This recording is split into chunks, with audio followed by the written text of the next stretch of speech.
Le public, il n'est pas là pour qu'on respecte ses attentes. Le public, il est là pour vivre quelque chose. Le spectacle qui existe sur scène au présent, c'est l'acteur qui le construit avec le public. C'est le public qui le construit avec l'acteur. C'est-à-dire que les deux parties, acteurs, public, sont à part entière dans la création du spectacle. Je voudrais évoquer les trois dimensions que j'ai développées à travers l'utilisation du masque neutre. La première dimension, c'est la dimension pédagogique, qui est celle basique, qui est pour les comédiens, les artistes de scène, où on a utilisé, ou on utilise toujours, le masque neutre comme un outil pédagogique pour amener les comédiens à avoir une meilleure maîtrise de leur corps et de leurs gestes dans l'espace. Et ensuite, on vire le masque et on passe à des masques expressifs comme le clown, le bouffon, ou la tragédie, ou les masques de commedia dell'arte. Le masque neutre est utilisé pour acquérir les rudiments de base de langage du masque. C'est-à-dire que quand vous êtes sur une scène avec un masque, en particulier le masque neutre, mais quelque masque que ce soit, il y a des règles qui régissent l'emploi du masque, puisque vous n'avez pas votre visage. Donc pour une clarté avec le public, que le public comprenne ce qui se passe sur scène, il y a des règles qui ont été mises au point. Ça, c'est la partie pédagogique du masque. J'ai développé une deuxième partie, qui est l'essentiel de mon activité là pour l'instant, qui est la dimension thérapeutique du masque, où j'ai vu l'importance de ce travail exigeant pour chacun dans sa propre vie. Ma particularité, c'est que j'ai fait des liens entre les exigences du travail du masque neutre et la vie de chacun. C'est-à-dire, je fais des liens par rapport à ce que vit ou ne vit pas la personne dans le travail du masque avec sa propre vie. Donc, ce qui a amené d'excellents résultats et qui a fait que voilà, je suis devenu le pédagogue que je suis au jour d'aujourd'hui. Il y a une troisième dimension que je souhaite développer, qui est la partie artistique, vraiment du masque neutre, qui est la partie scénique. C'est-à-dire que je suis intimement convaincu que le masque neutre est un masque de scène, au même titre que tout autre masque. Ce que je souhaite développer, c'est amener le masque neutre sur scène avec des comédiens qui soient d'abord en improvisation, du début à la fin du spectacle, et que cette improvisation se fasse en relation avec le public. La première exigence du masque, c'est que quand on est un masque, qu'on rentre sur scène, on est acteur masqué, on rentre sur scène à la différence de toute autre forme, on va dire dramatique, dans l'art dramatique en général, c'est que les gens rentrent sur scène pour se faire écouter du public. Le masque, lui, rentre sur scène pour écouter le public. Donc le rapport déjà à la scène est complètement différent. Ça amène le comédien à être vraiment en écoute totale du public, et le comédien doit attendre que le public soit prêt à écouter ce qu'il a à proposer. Une des bases. Ensuite, dans le langage du masque neutre, puisque dans ma forme de travail, on explique par le regard l'action qu'on va produire ensuite, ce qui fait que très vite, le public comprend ce langage, et très vite, donc, le public prévoit les actions avant que vous les ayez réellement faites, puisque vous êtes en train de les expliquer par le regard avant de les réaliser. Donc tout à coup s'inscrit une forme d'écoute et de relation entre l'acteur et le public. Par exemple, le public va se mettre à rire ou avoir une réaction épidermique par rapport à une action que vous, en tant qu'acteur, vous êtes en train d'expliquer par le regard. Par exemple, j'explique, vous êtes en train d'expliquer que vous allez, vous regardez votre main, donc c'est votre main qui va être en jeu, et vous regardez le visage de la personne avec qui vous êtes en train de jouer. Donc inévitablement, le public va se dire, bon, sa main dans la figure, donc il va lui donner une tarte dans la gueule. Donc inévitablement, vu ce qui s'est passé avant, le public peut en déterminer ça, et donc ça va le faire rire avant que le geste existe. Donc inévitablement, le comédien, il entend ça, et il comprend surtout la qualité du rire du public, et en fonction de ce qu'il va comprendre, il va avoir une réaction qui va...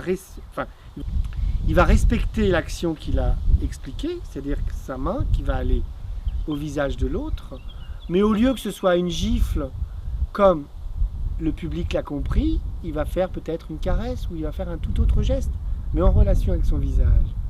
Donc à un moment donné, le public va comprendre qu'il est en train, entre guillemets, de déjouer ce que le public comprend. Mais ce qui est en train de s'installer, là, c'est une véritable relation d'écoute avec le public. C'est-à-dire que le comédien soit joue ce que le public veut qu'il fasse, ou soit il déjoue ce que le public veut qu'il fasse. Donc, à un moment donné, il y a une véritable, harmonie, complicité qui s'inscrit avec le public. Et ce qui fait que le spectacle qui aura existé, ou le spectacle qui existe sur scène au présent, c'est l'acteur qui le construit avec le public. C'est le public qui le construit avec l'acteur. C'est-à-dire que les deux parties, acteurs, public, sont à part entière dans la création du spectacle. C'est aussi, arriver à ce que je crois par rapport à ce qu'est le fonctionnement de l'individu. C'est-à-dire, j'ai compris le masque neutre dans cette dimension acteur-spectateur. Cette dimension d'être sur scène et d'avoir un public qui vous regarde. Et donc, l'exigence de tout faire pour le public. C'est-à-dire, quand je parle pour le public, et quand j'ai fini de parler, je donne mon regard au comédien, à l'acteur, avec qui je suis en train de jouer, à mon partenaire de scène. C'est-à-dire qu'à chaque fois que je fais un acte, je le fais pour le public.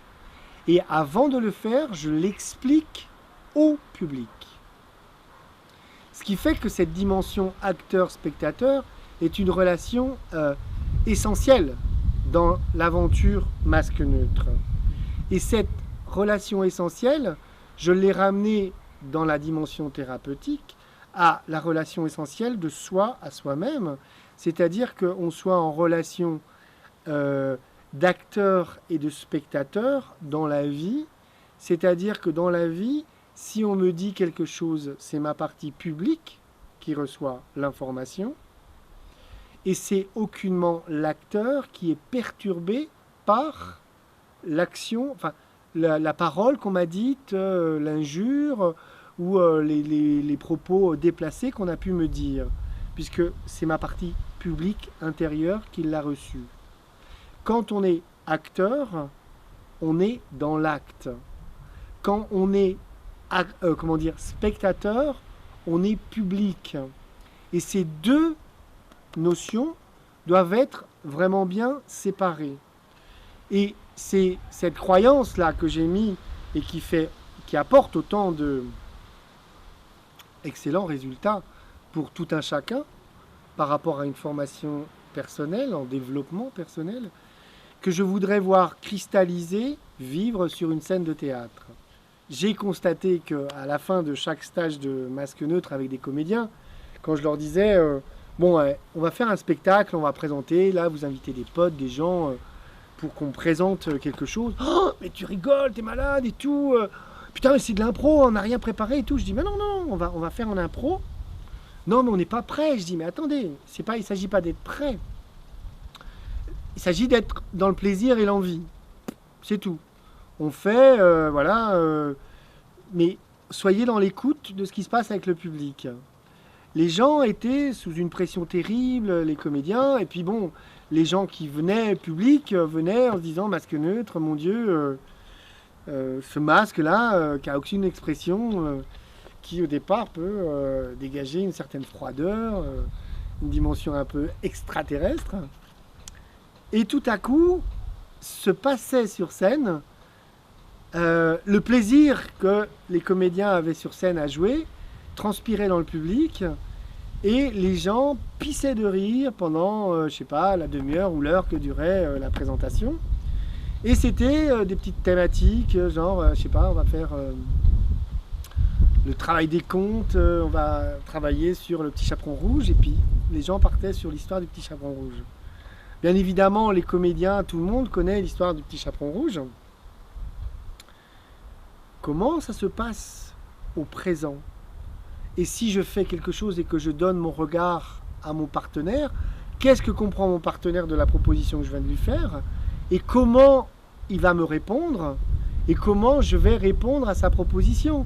Et donc inévitablement, on arrivait à des situations complètement burlesques, ubuesques, qui étaient totalement décalées de la réalité de l'histoire, mais les gens étaient sur le rail, l'histoire, le petit chaperon rouge. Et donc ce décalage amenait une dimension soit dramatique, soit tragique, soit drôle, délirante, totale, et qui donnait une, comment dire, une densité au spectacle, comment dire, une distance avec la thématique de base et ce qui existait dans l'instant.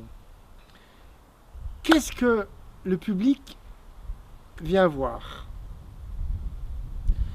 Le public, il n'est pas là pour qu'on respecte ses attentes. Le public, il est là pour vivre quelque chose, pour recevoir une émotion, recevoir des images, recevoir un enseignement. J'oublie jamais la dimension pédagogique dans la relation humaine. Et j'ai envie qu'un spectacle de masque neutre soit à la fois une dimension ludique, absolue, qu'on rit, parce que j'adore ça, j'adore faire rire, et surtout qu'on amène une matière à réflexion, une dimension pédagogique à ce qui va être partagé, dispensé dans ce moment ludique. C'est clair que cette aventure demande de l'exigence, de l'investissement et les deux éléments essentiels de l'envie et du plaisir. Voilà.